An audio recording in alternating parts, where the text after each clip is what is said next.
The engines have just fired here in Richmond, Virginia, where the first race was run on this old fairgrounds track 40 years ago. 35 years ago, NASCAR came here for the first Richmond race in what is now the Winston Cup division. Lee Petty won that race. And over the next 3 decades, Lee's son Richard, number 43, became the undisputed king of Richmond. He's won 13 races here, 4 on the dirt, 9 more after they paved the place. Today we will see the last race on this old track, soon to be replaced by a state-of-the-art 3/4-mile oval. When we come back here for the September race, it'll be at an all-new speed plant that will seat 90,000 fans. So today, these drivers have one last chance to whip the old fairgrounds half mile, and the old guy who's going to tell us how they'll line up for that last shot, here with the starting lineup for the Richmond 400, is Ken Squire.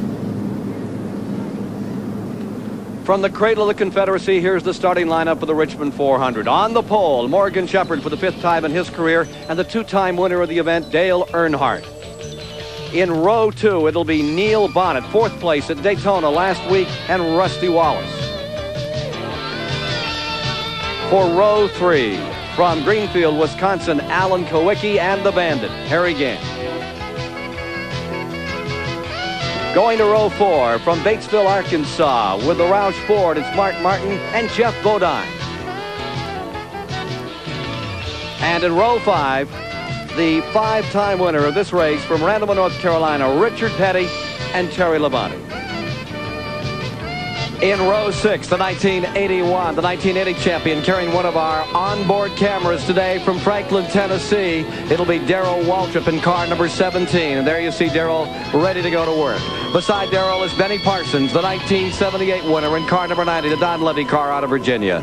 Then in the 13th starting position in row 7, Kenny Bouchard, big surprise, his Chevrolet out of Fitchburg, Massachusetts, and Sterling Marlin as the field rolls away in the preliminary laps. In row 8, it's Davey Allison of Hueytown, Alabama, 2nd place to his dad last week in the Daytona 500, and the awesome one, Bill Elliott of Dawsonville, Georgia.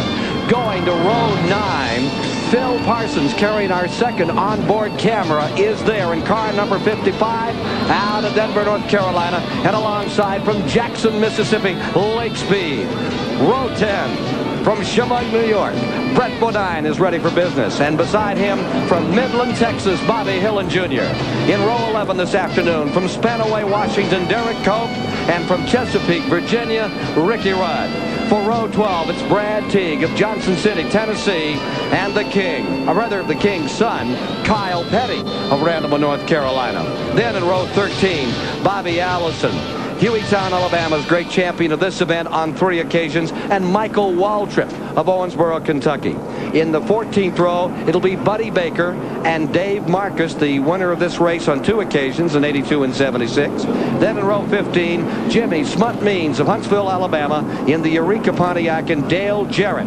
In the last row, the 16th row, the provisional starters, Ken Schrader and Lenny Pond, start out back. Schrader is driving the number 67. That was the Buddy Arrington car, and then Lenny Pond. There's been a slight switch in the background. Dale Jarrett has moved up into 30th position. And 31st is Schrader as they now roll on the track with the 32nd position, Lenny Pond. Schrader buying the Arrington ride after he failed to qualify for the event. Well, I think the key thing there is Kenny Schrader needs the points. He's running for the championship. Any way he can get a chance to get in the race, he had to pay. Now there you see the temperature, John, at 39 degrees. It's about as frisky as it was a year ago. There you see Bobby Allison's car number 12, which came out a bit tardy. It's behind the field as they complete the first of the preliminary laps. Sold out again today. We were sold out at over 130,000 in Daytona, 32,000 fill up the Richmond Fairgrounds on the half mile as we get ready for business this afternoon. Allison pulling for his spot. Lenny Pond starting out back for the first time since '85. 8 Chevrolets, 9 Fords, 4 Buicks, 5 Pontiacs, 6 Oldsmobiles the field, 8 previous winners, and the qualifying record set by Morgan Shepherd did not break the record of 1985 by Darrell Waltrip at 95.2 miles an hour. That goes to the record book forever as we bring you live the last race to ever be run at one of the toughest tracks in the history of Winston Cup racing. Well, there you see what they're going to be appearing on today. It's narrow. The drivers viewers are not going to be disappointed that this track is closing the curtain today. They don't like this place. Well, it's claimed a lot of race cars. You can notice, and you can hear by the sound, it sounds like the race is going on. What they're doing is trying to heat these motors up, and they're running the caution laps at high speed so that we won't have engine problems later on. They'll slow her down a little bit, and we'll get a good clean start.